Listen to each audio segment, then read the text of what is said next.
네. 오늘따라 더욱더 성가대의 그 찬양 신앙의 고백이 평화의 도구로 삼아주소서, 주님 뜻대로 이끌어주소서라는 이 귀한 고백이 어쩌면 이 시대 그리고 이 땅 가운데 우리 신앙인들의 간절한 또 신앙 고백이 되기를 소망해 봅니다. 우리는 평화의 도구입니다. 그리고 우리는 주 뜻대로 살아가는 자들입니다. 그래서 우리가 거하는 그 곳마다 주님의 평안, 주님의 평화가 이 땅의 갈등과 그러한 반목의 역사를 끊는 귀한 우리들의 삶이 되기를 소망합니다. 요새 이렇게 보면 참 부쩍 우울하고 좀 어두운 시대가 아닐까 싶어집니다. 아프리카 돼지 열병으로 양돈 농가가 참 힘든 그러한 시간을 보내고 있고요. 또 태풍으로 인해서 저 남쪽 부산 지역 그리고 동해안 저 강원도 지역도 지금 수해 복구로 한참 힘든 그러한 과정 중에 있습니다. 또 서로 관계 속에서 뭐 친구끼리, 지인끼리, 가족끼리도 이 금기어가 있잖아요. 그 금기어로 인해서 모르세요?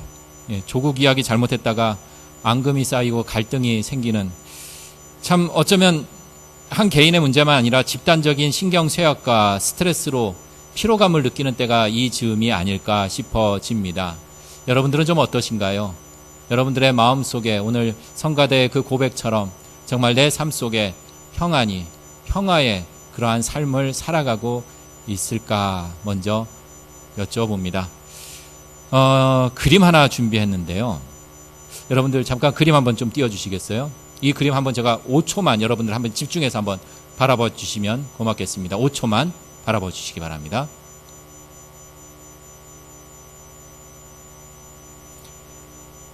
네, 여러분들 좀 어떻게 보이시나요? 좀 움직이시나요? 다시 그림 좀 보여주시겠어요? 예, 그림이 조금 뱅글뱅글 돌아가는 것처럼 느껴지시나요? 아니면 그냥 정지된 것처럼 느껴지시나요? 돌아가셔요? 돌아가셔요? 이거 돌아가시면 이거 큰일 나는데.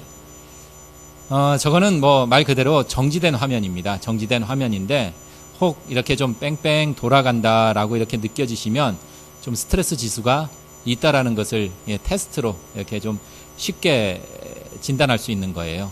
저 돌아가는 속도가 좀 빠르면은요, 그만큼 스트레스가 어떻다는 거죠? 높다라는 거, 많다라는 것을 이렇게 지침으로 하더라고요. 물론 그렇다고 너무 막 심각하게 생각하지 마세요. 그 상황과 처지에 따라서 다르게 보여요. 저도 어제는 뺑글뺑글 돌아가더라고요. 근데 오늘은 조금 덜 돌아가는 것 같더라고요. 그래서 여러분들 뭐 너무 집중하시지 마시고요. 왜냐하면 대부분의 사람들이 각자 삶의 처지에서 이러한저러한 스트레스를 안고 살아갈 것입니다. 매일 잠을 자기가 어렵고 잠을 자고 일어나도 뭔가 몸이 좀 찌뿌둥하고요. 늘 피로감을 느끼고, 또 가장 최근에 나가 가장 행복했던 때가 언제였을까, 기쁠 때가 언제였을까 잘 기억이 나지도 않고요. 그래서 의욕이 떨어지고 매사 좀 비관적으로 생각하게 되는, 그래서 스트레스 지수도 높고요. 급기야 좀 우울감이 내 삶을, 또 우리들의 삶을 지배하는 것은 아닐까 생각해 봅니다. 그러면서 자금의 이 시대를 이렇게 보면은요, 세상이 점점 거칠어져 가는 것 같아요. 그리고 사람들도 너무나 신경질적으로 변해가는 것 같습니다.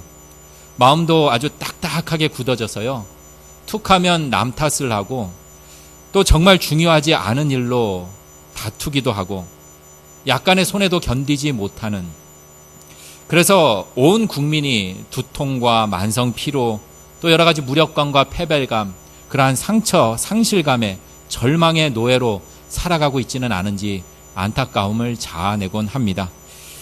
지금 이 시간 과연 나는, 그리고 우리는 어떠한 마음으로 그리고 어떠한 모습으로 있는지 여러분 스스로가 함께 잠시 진단해 보면서 오늘 말씀을 우리 함께 나누어 볼까 합니다. 오늘도 우리 성경 통독의 그 흐름대로 오늘도 한 예언자를 만나게 될 것입니다.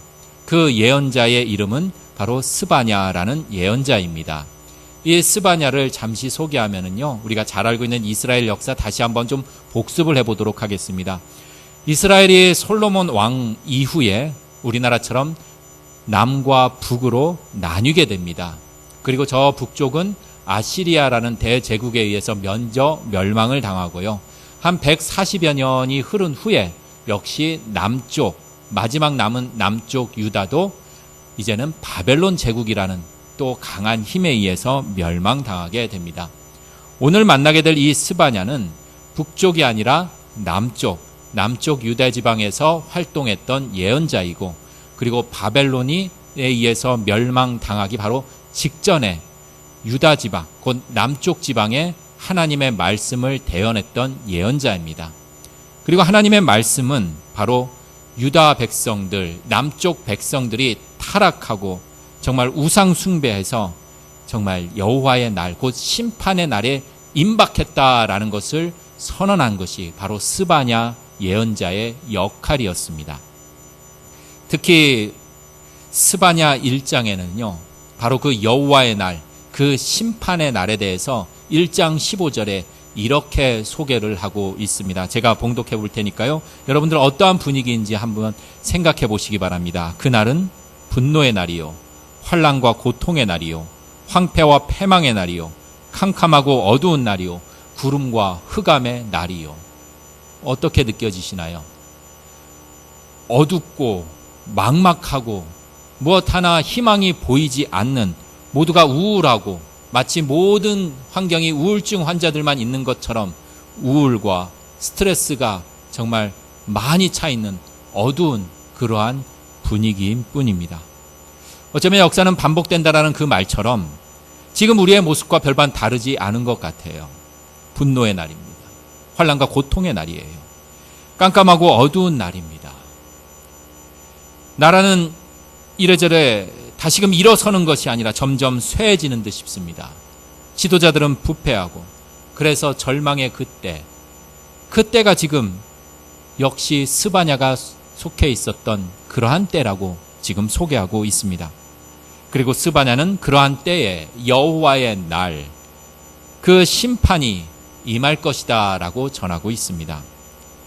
스바냐는 총 3장까지 이루어져 있는데요, 1장에서는 유다 백성들, 그 유다의 잘못들, 하나님을 거역한 그 패역한 백성들을 향해서 심판을, 그리고 지도자들의 심판, 그리고 부정직하게 돈을 번 상인들에 대한 심판, 그리고 불의로 자신의 재산을 그리고 향락을 일삼는 이들을 향한 심판이 담겨져 있고, 그리고 넘어가서 2장에서는 그러한 구체적인 이들만 심판을 당하는 것이 아니라 온 열국, 온 만방의 모든 백성이 다 심판을 받는다라는 것입니다. 그러니 이제 쌓아놓았던 나의 부도, 우리들의 권력도, 사회적인 모든 기반도 다 잃어버리는, 상실하는 때가 온다라는 것입니다. 이러한 소리가 들리고요, 이러한 분위기라면 여러분들의 마음은 어떨까요? 어쩌면 지금 우리들의 사회와 별반 다르지 않을 것 같아요. 저마다 깊은 두려움이 있어요. 이러다가 우리나라 어떻게 되는 거 아닌가? 이러다가 정말 우리나라 망하는 거 아닌가? 이러한 두려움이 앞서요. 그리고 무언가 해보고자 하는 그러한 의욕도 사라집니다. 그냥 이대로 살지. 그러며 의기소침에 빠져 살아갑니다. 그렇게 전체 나라가 우울해지는 그러한 모습. 지금 우리들의 사회와 별반 다를 것이 없이 스바냐가 처해 있었던 그 상황 역시 희망도 보이질 않고 웃음기도 완전히 사라져버린 그러한 시대를 살아가고 있습니다. 멸망의 날이 다가온다니 이제껏 지금껏 열심과 열정을 쏟던 모든 것들이 사라지고 소중한 것들 다 놓고 떠나야 하니 얼마나 두렵겠어요. 얼마나 불안하겠어요. 얼마나 힘이 빠지고 기진맥진하겠습니까? 이러한 이야기가 스바냐의 전체를 차지한다고 해도 과언이 아닙니다. 그런데 이러한 분위기가 3장 8절에 와서 이제 거의 스바냐가 끝날 즈음에 와서 갑자기 분위기가 급반전을 합니다. 어쩌면 뜬금없다라는 그러한 표현이 맞을 듯 싶습니다. 14절 말씀인데요, 우리 14절 말씀 함께 봉독하면서 분위기가 어떻게 전환이 되는지 함께 찾아보도록 하겠습니다. 14절 함께 봉독해 봅니다. 시온에 따라 노래할지어다, 이스라엘아 기쁘게 부를지어다, 예루살렘 따라 전심으로 기뻐하며 즐거워할지어다. 어떤 분위기인가요? 그동안 우울했어요. 의기소침하고 희망은 보이질 않아요. 암흑뿐이에요. 이러한 절망이었는데 갑자기요? 노래하래요. 그것도 기쁜 노래하며 즐거워하라는 것입니다. 울다가 웃으라는 것입니다. 여러분, 울다 웃으면 어떻게 돼요? 지방마다 조금은 다를 수도 있겠지만 울다 웃으면 거기에 뿔이 난다고도 해요. 울다 웃으면 또 엉덩이에, 저는 어렸을 때 털이 난다고 그러더라고요.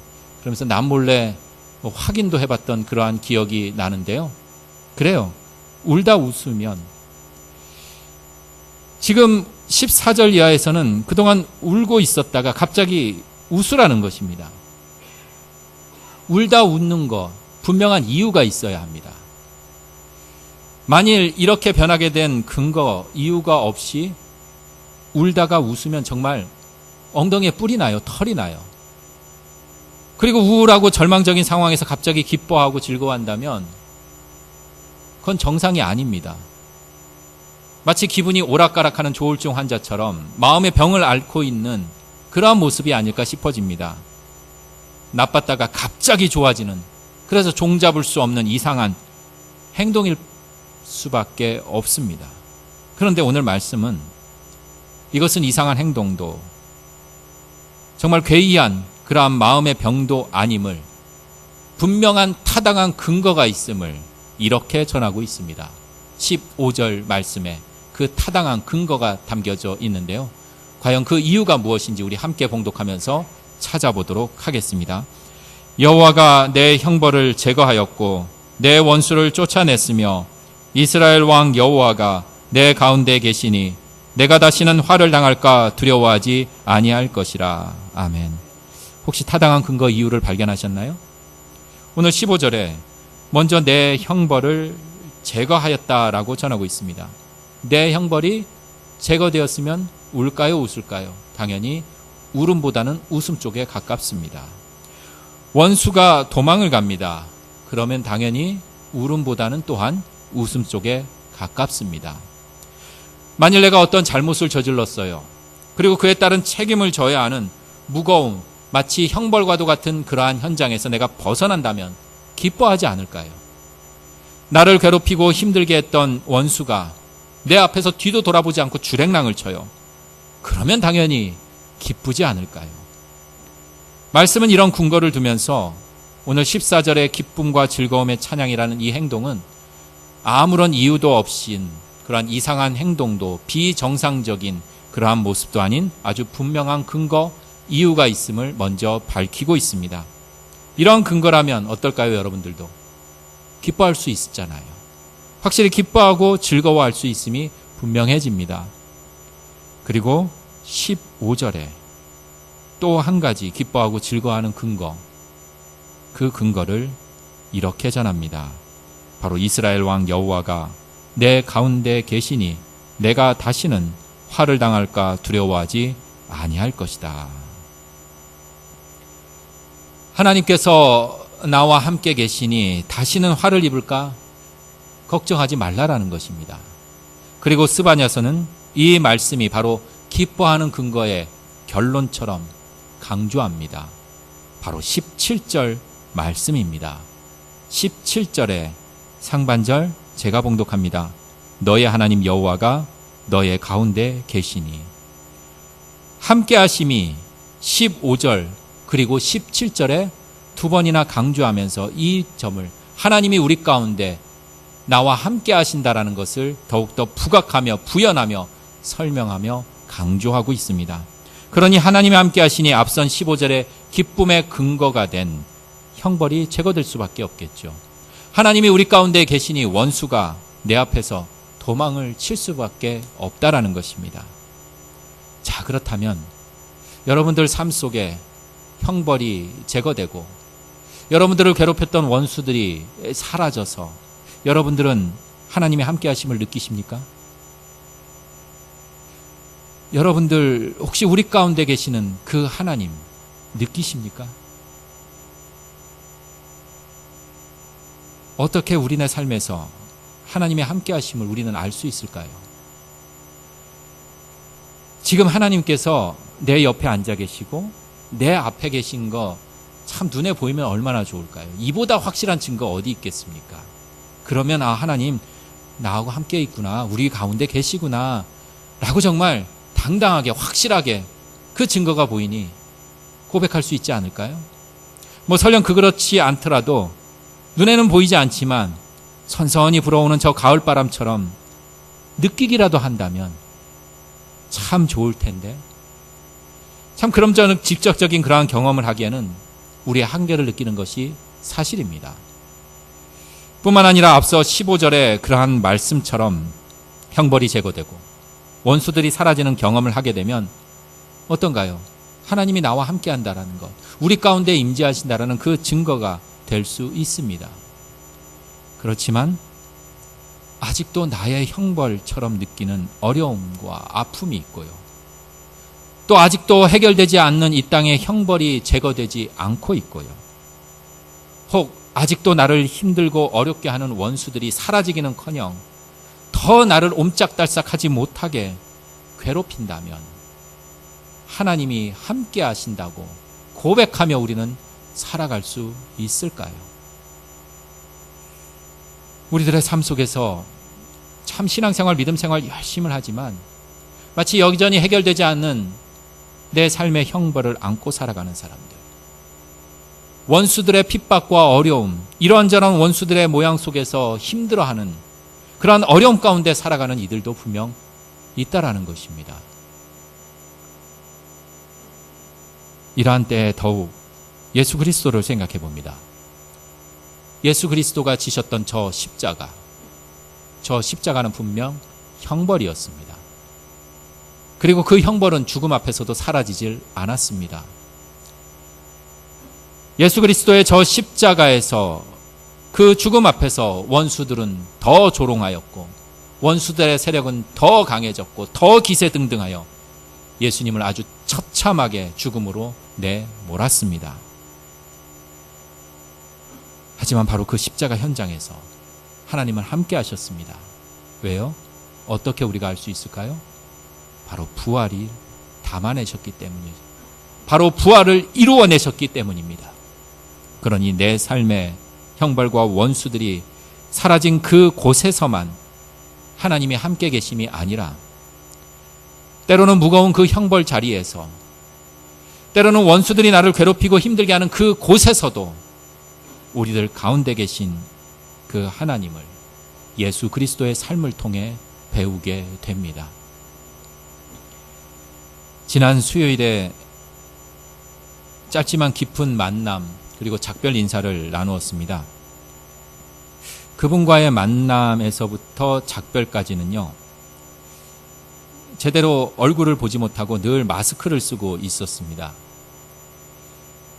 그래서 이야기를 나누고 함께 기도할 때마다 얼굴은 제대로 보지 못했고 마스크 위로 가리지 못하는 그 눈을 바라보면서 함께 이야기 나누고 함께 만남의 시간을 이어갔습니다. 그분은 첫 만남에서 저에게 이렇게 이야기를 하시더라고요. 어떻게 오셨나요? 네, 병원에서 왔습니다. 목사님, 내일부터 항암 치료 들어가요. 그러면서 빙그레 웃으시는 거예요. 그리고 그 힘들고 어려운 항암 치료를 겪으시면서 바로 이 자리에서 우리와 함께 예배를 드렸습니다. 예배를 드리고 항암 치료하는 내내 마스크 위로 보이는 그 눈동자는 변함없이 항암 치료 전이나 그 과정 중에 있는 그 순간순간 속에서도 늘 변함없이 웃으시는 그 모습 그대로였습니다. 저는 그러한 모습을 보면서 도저히 이해가지가 않았습니다. 그런 모습을 보면서 도저히 항암 치료를 받는 이의 모습처럼 보여지질 않았습니다. 그리고 참 감사하게 지난주에 모든 치료를 마치고 이제 건강을 회복하고 이제 주기적인 점검만 하면 되는지라 이제 일상으로 되돌아가게 되어서 그동안 함께 예배드렸던 우리 신사동 교회에서 마지막 인사를 하고자 남편과 함께 예배에 찾아오셨던 것입니다. 그분을 바라보며 저에게 큰 울림이 되는 것은 항암 치료의 처음이나 그 과정들, 그 속에서 분명 그분은 마스크는 벗지는 않으셨지만 마스크 위에 그 눈동자는 한결같이 늘 밝은 모습이었습니다.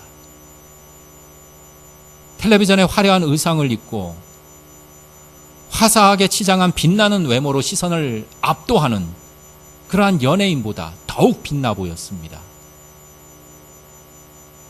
그렇게 세상이 줄 수 없는 평안함, 그 평화, 힘든 치료의 그 과정 속에서도, 그 순간순간 속에서도, 그렇게 환한 눈망울 속에서 그분은 이렇게 고백을 했습니다. 교회에서 예배드리게 되어서 감사합니다. 교회 연세 드신 우리 권사님들을 통해서 사랑 느낄 수 있어서 감사합니다. 고난을 통해서 하나님 더욱 의지하게 되어서 감사합니다. 아픔과 치료의 과정 그 순간 속에 모두 다 하나님이 함께해 주셔서 이길 수 있었습니다. 우리는 알잖아요. 그 병이라는 것이 그저 자고 일어나면 괜찮아지는 그러한 병이 아니잖아요. 우리는 또 알고 있잖아요. 그저 조금 고생하고 좋은 약 먹으면 힘들지만 병원 좀 귀찮아도 몇 번 오고 가면 괜찮아지는 그러한 수준의 병이 아니라는 거 우리는 너무나 잘 알고 있습니다. 그분은 분명 어렵고 힘든 그 항암 치료 중에 있었습니다.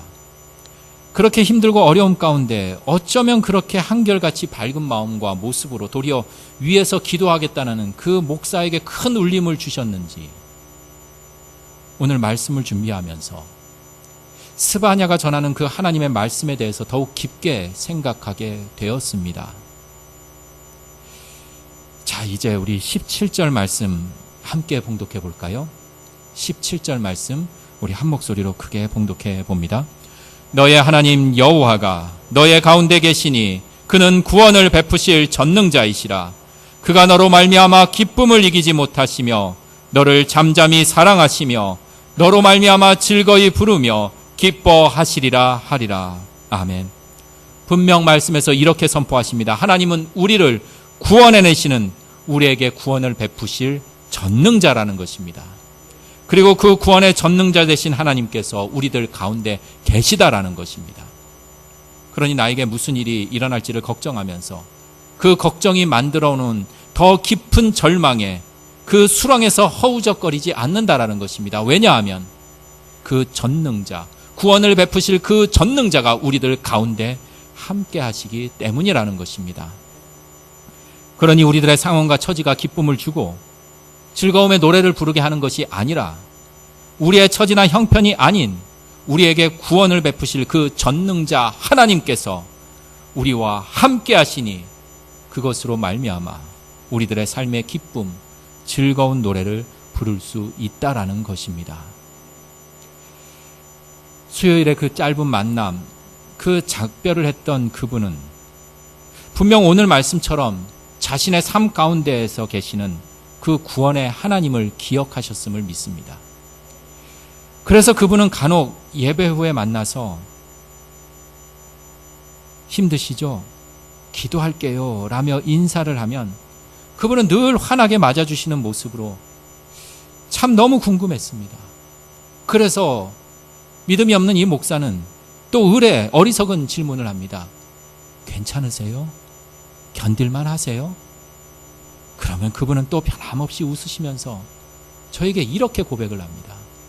목사님, 힘들어하고 아파하고 괴로워하면 하나님께 죄송하잖아요. 하나님께 죄송하잖아요. 그렇게 웃으면서 도리어 환하게 웃으시는 거예요. 요즘은 기쁨이 사라진 시대를 살아가고 있습니다. 언제 그렇게 환하게 웃어보았는지. 이런저런 스트레스와 걱정으로, 근심과 불안으로, 또 죄책감과 상처로, 그래서 너나 할 것 없이 조금만 건드려도 민감하게 폭발합니다. 조금만 건드려도 신경질적으로 반응합니다. 자극적이고 거칠고 폭력적으로 그렇게 변해갑니다. 정말 여기저기 꽉꽉 막힌 정말 답답한 기가 막힌 그러한 세상을 살아갑니다.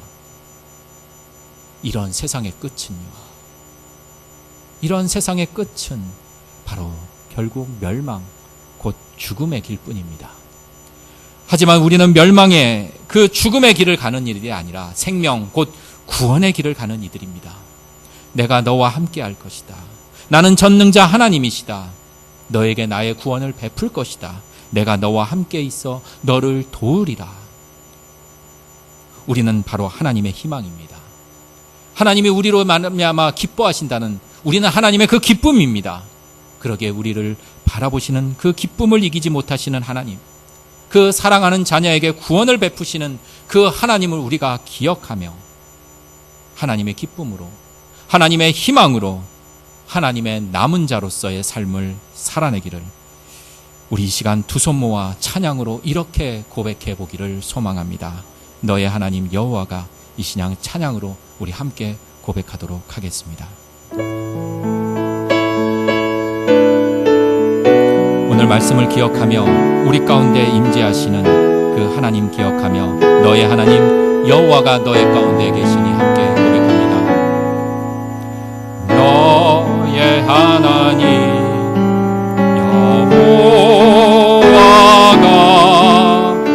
너의 가운데 계시니 그는 구원을 베푸실, 그는 구원을 베푸실 전능자시라.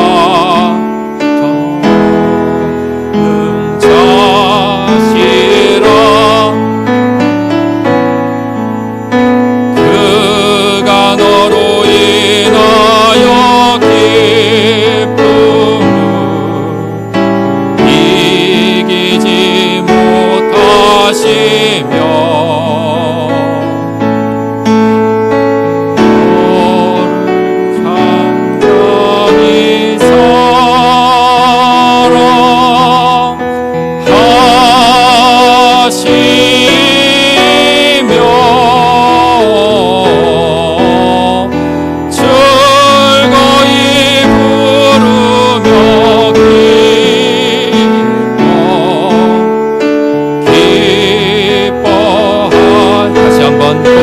너의 하나님 여호와가 너의 가운데 계시니 너의 하나님 여호와가 너의 가운데 계시니 그는 구원을 베푸실 전능자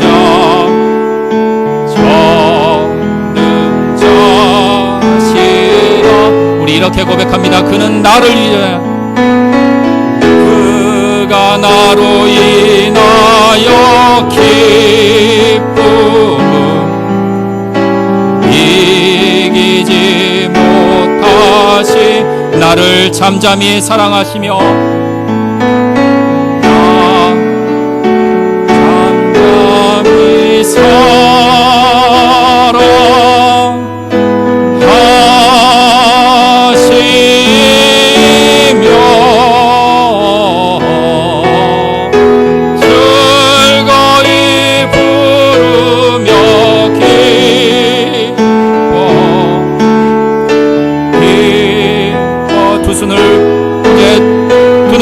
이렇게 고백합니다. 즐거이 부르며